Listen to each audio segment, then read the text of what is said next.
Okey, sumber hidrokarbon. So kita dah masuk dalam hidrokarbon. Okey, sumber hidrokarbon datang daripada fosil. Fosil maksudnya dinosaur ke, tumbuhan-tumbuhan purba.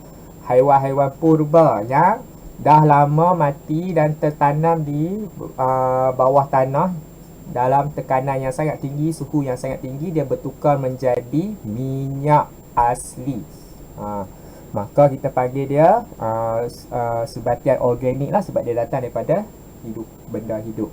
Okey, sumber hidrokarbon memang datang daripada fosil, iaitu petroleum lah. Petroleum tu, maka dalam petroleum ni dia bukan ada satu benda saja, dia ada banyak-banyak benda. So petroleum adalah campuran, mixture. Campuran, mixture yang kita belajar waktu form 1 tu kan. Campuran, mixture of compounds. Sebatian lah. Campuran sebatian karbon. Okey. Maka cara kita nak pisah-pisahkan sebatian-sebatian karbon yang terdapat dalam petroleum tu, kita guna kaedah penyulingan, distillation. Distillation. Sebab apa? Sebab setiap sebatian karbon yang ada dalam petroleum tu, campuran tu, dia mempunyai takat didih yang berbeza. Sebab apa mempunyai takat didih yang berbeza? Sebab saiz molekul yang berbeza.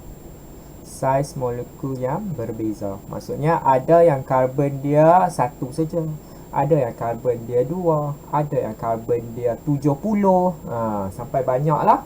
Maka saiz karbon, saiz molekul bergantung kepada bilangan karbon. Bila bilangan karbon bertambah, takat didih dia bertambah. Bila takat didih dia bertambah, maka kita boleh meningkatkan haba untuk menjadikan dia, menukarkan dia menjadi wap, dan kita collect daripada situlah. Okey, maka proses yang kita nak asingkan tu bukan setakat penyulingan saja, dia ada dinamakan penyulingan berperingkat. Inilah fractional distillation lah bahasa Inggeris. Fractional distillation, penyulingan berperingkat. Okey. So, kenapa dia ada berperingkat ni? Kenapa dia ada fraction? Sebab setiap bahagian daripada kolom ni, kita panggil kolom distillation ni, kita ada suhu-suhu yang tertentu. Okey, suhu yang paling bawah sekali dialah paling panas sekali. Yang paling atas suhu yang paling rendah sekali, bawah 40 darjah. Yang paling tinggi adalah 500 darjah. Okey, so dekat sini bila ada campuran, dia panaskan dululah kan, dia preheat, kita panggil preheat dulu, dia panas dulu, lepas tu barulah dia masuk dalam kolom distillation ni. So yang paling panas sekali, yang paling orang kata apa, lebih daripada 500 ni, silap, lebih daripada 500 ni, dia tak boleh nak tukar jadi wap lah kan, dia tak boleh nak tukar jadi wap. So dia tumpat, dia lebih tumpat, dia akan masuk ke bawah. Dia akan tenggelam ke bawah ni, dan dia ni dinamakan bitumen. Benda yang paling tumpat sekali, nama dia bitumen. Dia buat turap jalan raya. Pernah nampak tak warna hitam jalan raya yang dia orang tuang tu? Yang tu adalah bitumen lah. Yang pakai batu-batu tu lain, tu batu. Tapi ada benda yang melekatkan batu-batu di jalan raya tu sebagai gam dia lah kan. Yang tu kita panggil bitumen. Dia sangat panas lah yang kita buat turap jalan raya. Sebab tu jalan raya kita warna hitam. Okey, lepas tu yang kurang panas sikit daripada bitumen, kita panggil minyak bahan api, fuel.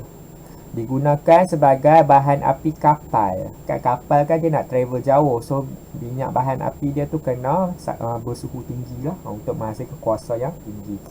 Okey, lepas tu yang sedikit sejuk sikit daripada minyak bahan api, nama dia minyak pelincir ataupun wax ataupun lilin. Semua ni dalam kategori yang sama lah. Sebab lilin kan kalau kita pegang je licin-licin sikit kan, sebab tu dia lebur tu. Tapi bila dia dah kering tu, dah jadi solid tu, dia jadi licin juga kan. Cuma dia taklah selicin waktu dia liquid tu. So ni minyak pelincir. Lepas tu naik sikit, yang ni dah popular lah, pernah dengar kan, diesel. Diesel ni untuk lori atau bas lah, kenderaan berat. Kenderaan berat. So kalau kita tengok juga bilangan karbon pun bertambah. So tu bitumen tu, dia paling banyak lah karbon lebih daripada 70. Yang ni karbon dia 20 sampai 70.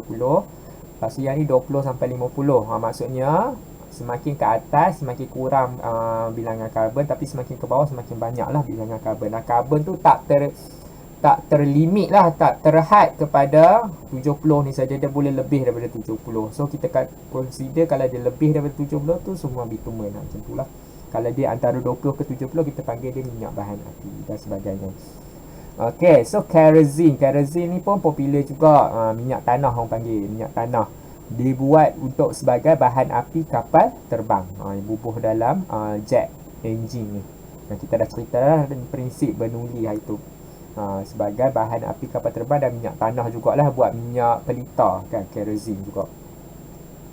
Okey, lepas tu nafta. Nafta ni kurang popular, tapi bahan-bahan yang kita guna tu semua ada nafta. Nafta tu adalah bahan mentah industri petrokimia, terutamanya plastik.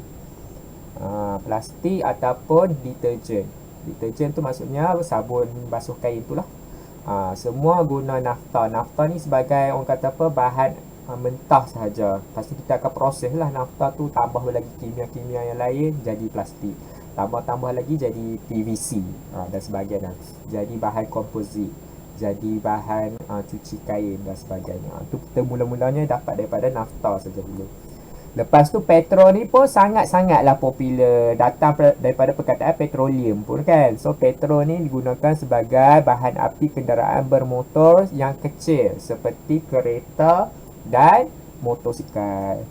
Okey, karbon dia adalah sangat kecil je pun, daripada 3 ataupun 5 sampai 9 ni, 5 sampai 9 karbon saja. Maksudnya petrol ni sangat-sangat kecil dia punya molekul dia. Dan gas yang memasak kita guna kat dapur tu namanya gas petroleum. Paling ringan dan paling kecil karbon dia. Paling kecil karbon dia, karbon 1 sampai karbon 4. Okey, so kita tengok trend dekat sini. Molekul kecil, takat didih dia rendah, saya dah cakap dah. Kalau takat didih berbeza tu sebab dia saiz dia berbeza.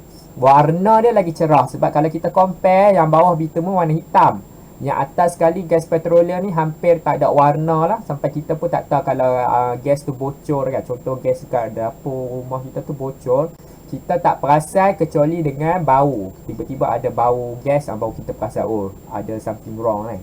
Tapi kalau tak ada bau, memang kita tak perasan gas tengah bocor, sebab dia tak ada warna. Warna dia cerah lah. Petrol ni warna dia kuning-kuning sikit. Nafta ni brown kan, orange brown. Kerosene, minyak tanah lagi lah, sangat-sangat pekat color brown dia tu. Dan sebagainya, semakin ke bawah semakin gelap warna dia. Lepas tu mudah menyala, maksudnya gas petroleum ni kalau kita letak api mancis sikit je ataupun ada spark kan, ada electrical spark, dia boleh dah terbakar. Tetapi bitumen ni dia memerlukan suhu yang sangat tinggi, ataupun dia punya tenaga yang diperlukan untuk menyalakan bitumen tu sangat tinggi. Sebab tu bitumen ni dia tahan haba lah. Dia tahan haba, dia boleh jadi bahan turap jalan raya. Maksudnya yang paling banyak haba diperlukan adalah yang buat kapal punya fuel ni lah, bahan api kapal ni. Dia memerlukan tenaga yang banyak untuk dinyalakan kalau compare dengan gas memasak ni. Sebab tu kalau kita nak masak seharian, kita guna gas memasak lah, dijimat tenaga. Okey, kurang likat. Kurang likat tu maksudnya kalau kita tekan dekat tangan kita ni antara dua jari, maka kita akan dapati yang gas petroleum ni dia licin. Dia licin dan rasa ringan sikit. Manakala bitumen ni kalau boleh pegang lah, jangan duk pegang sebab dia sangat panas. Kalau kita pegang dia sangat pekat, dia macam dia likat lah, dia susah nak mengalir.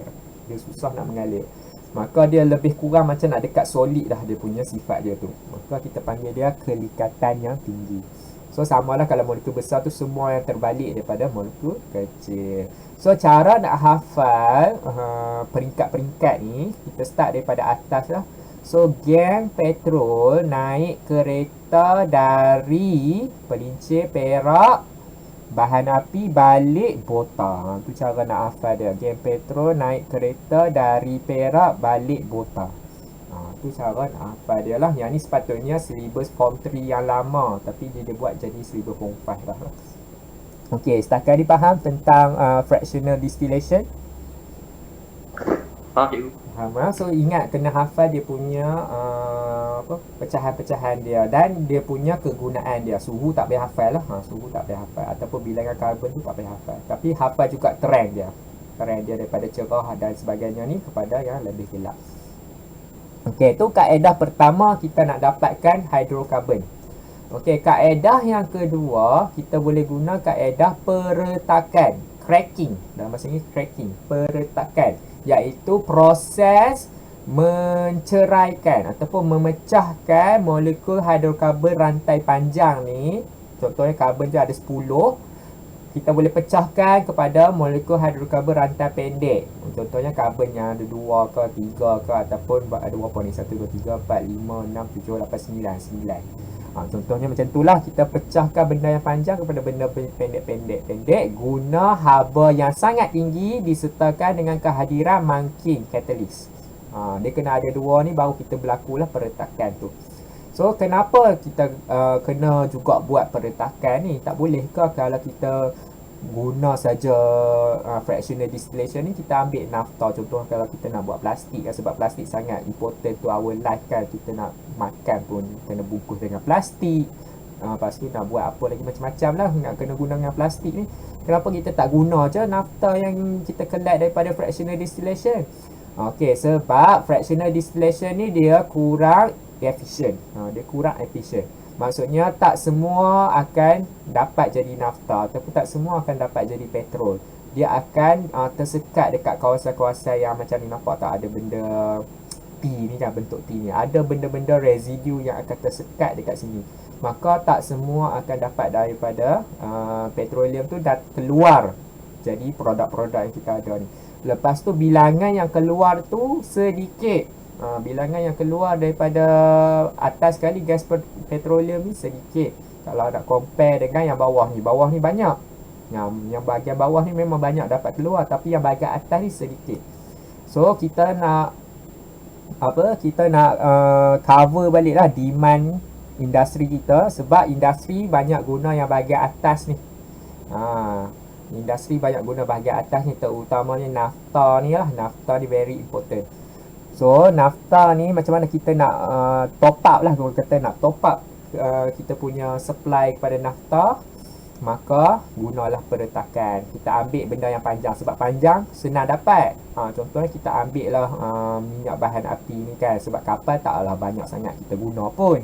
So minyak bahan api ni maybe kita akan retakkan dia, pecahkan dia kepada molekul-molekul kecil, dapatlah nafta. So yang ni pun masuklah dalam simpanan Petronas ke apa ke, dia punya kilang dia lah untuk kita buat plastik dan deterjen dan sebagainya. So tujuan peretakan ni adalah untuk kita sebagai top up, untuk mengatasi masalah kekurangan demand ataupun supply daripada rantai karbon yang pendek. Sebab rantai karbon yang pendek ni very important. Dia senang menyala, itu je sebab ya, senang menyala sebab kita senang nak guna. Okey. Lepas tu contoh yang lain, molekul hidrokarbon rantai yang panjang ni, lagi kita ceritalah cara nak buat, nak lukisan struktur ni. Dia boleh jadi etena ataupun pentana. Kita boleh potong. Kalau kita nampak kat sini dah ada double bond kan, ikatan ganda 2, maka dia tak tepu. Yang ni semua ikatan tunggal, dia tepu. Maka ni ada persamaan kimia dia lah. Nanti saya cerita lagi mendalam tentang benda-benda ni. Okey, contoh yang ketiga, dekana. Rantai dia ada 10. Dia boleh tukar jadi pentena ataupun tak ada karbon langsung, hidrogen je dia buat. Pun boleh juga. Maksudnya pentena tu sebagai hasil yang kita nak collect lah. Hidrogen tu kita bebaskan di udara sajalah. Okey, so faham tentang peretakan. Faham cikgu. So kena tahulah kenapa kena buat juga peretakan. Yang tu fungsi dia untuk kita top up kita punya supply. Sebab daripada fractional distillation tak cukup, kita kena buat daripada fractional distillation tu, kita kena buat lagi satu proses lagi, kita nama dia peretakan, untuk bagi banyak benda yang di atas. Benda yang di atas kita suka, benda yang kat bawah ni kita bukan tak guna banyak, tapi dia memang sedia ada banyak dah. Maksudnya berlebihan lah, benda bawah ni berlebihan, tapi benda yang atas ni benda yang sangat-sangat banyak kita guna, sangat-sangat kerap. Terutamanya petrol dengan nafta lah kan. Petrol ni memang setiap hari kita duk isi minyak kereta tu kan. Nafta ni benda yang nak buat plastik dan sebagainya tu. Okey, latihan. Rajah yang berikut menunjukkan pengelasan sebatian karbon. Okey, sebatian karbon terbahagi kepada dua, sebatian organik dengan sebatian tak organik. Organik pula terbahagi kepada dua, hidrokarbon dan bukan hidrokarbon. Tadi kita dah masuk dah sumber hidrokarbon. So hidrokarbon ada dua, tepu dengan tak tepu. Tepu single, tak tepu double atau triple. Okey, berdasarkan rajah di atas, nyatakan maksud sebatian organik. Sebatian organik ialah sebatian karbon yang berasal daripada benda hidup. Itu saja. Hidrokarbon dan bukan hidrokarbon. Hidrokarbon adalah sebatian karbon yang mempunyai karbon dan hidrogen sahaja. Bukan hidrokarbon mempunyai karbon, hidrogen dan unsur-unsur yang lain yang digabungkan secara kovalen lah. Okey, hidrokarbon tepu dengan tak tepu. Hidrokarbon tepu mempunyai sebatian hidrokarbon yang mempunyai ikatan kovalen tunggal sahaja, single sahaja. Manakala tak tepu mempunyai sekurang-kurangnya satu double bond ataupun triple bond. Sekurang-kurangnya satu double bond ataupun triple bond. Ikatan ganda 2 ataupun ikatan ganda 3. Apakah yang dimaksudkan dengan peretakan? Peretakan ialah proses di mana sebatian hidrokarbon yang panjang dipecahkan menjadi sebatian hidrokarbon yang pendek. Itulah dia punya maksud peretakan. Lepas tu kita boleh tambah sikit lah keadaan dia dengan kehadiran suhu yang tinggi dan mangkin. Mangkin dia dekat sini kita guna aluminium oksida. Aluminium oksida dengan silikon 4. Silikon 4 oksida. Dua ni lah mangkin dia tu. Katalis dia. Salin dan lengkapkan tindak balas yang berikut. Okey, kita ada C10, saya tulis besar lah dekat sini, C10H22. Dia diretakkan jadi C6H14 tambah apa? So kita kena kira baki karbon. Karbon asal ada 10, sekarang dah diretakkan jadi 6 tambah 4 lah kan. Karbon 4. Hidrogen pula 22, sekarang dah ada 14, baki berapa lagi? 22 tolak 14 baki 8. So H8. Okey, macam tu je lah cara dia. Ini nombor 1, B1. Okey, B2 asal dia apa, tapi bila dipecah jadi C4H8 tambah C3H6 tambah C4H12. So ini terbalik lah, kita tambah balik karbon kita ada berapa? 4, 7, 11. So C11. Lepas tu 8, 14, 14, 26. H26. Okey, faham yang ni?